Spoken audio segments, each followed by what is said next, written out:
શિરોમણી સંત શ્રી દોધરામ બાપુ, પ્રવીણરામ મહારાજ, મહેન્દ્રરામ મહારાજ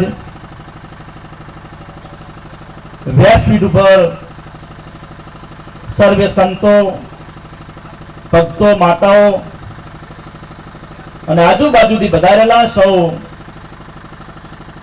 ભક્તો, માતાઓ, બહેનો, આપના ચરણોમાં મારા કોટી કોટી જય ગુરુદેવ.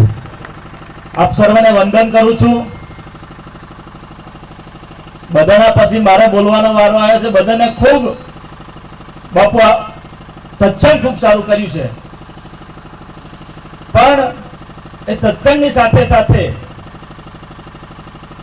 આપણને જે આપણે એમાંથી શીખવા જેવું છે કે હંમેશા સંતોના પગલે તમારે ઘેર કરાવજો. આપણને એટલી સમજણ પડે છે, જ્યાં ઘેર સંતોના પગલો થાય એ ભૂમિ ધન્ય ધન બની જાય. વધુ નહીં કહેતો, પણ જ્યારે આ પ્રાણ પ્રતિષ્ઠાની અંદર સદારામ બાપુને જ્યારે આવા રૂડા પ્રસંગની અંદર અને સમગ્ર મસાવા ગામના એમના સેવકો,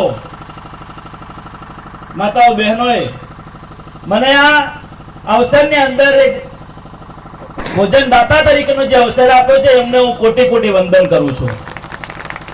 અને બાપુ, આ તો હું ના કરી શકું, તમારા બધાના આશીર્વાદ હોય ને તો થાય. આ રામદેવ પીર મહારાજની કૃપા હોય તો થાય, મારાથી કોઈ થઈ ના શકે.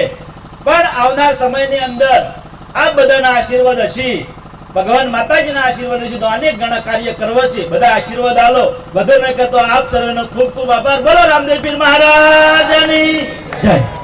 ખૂબ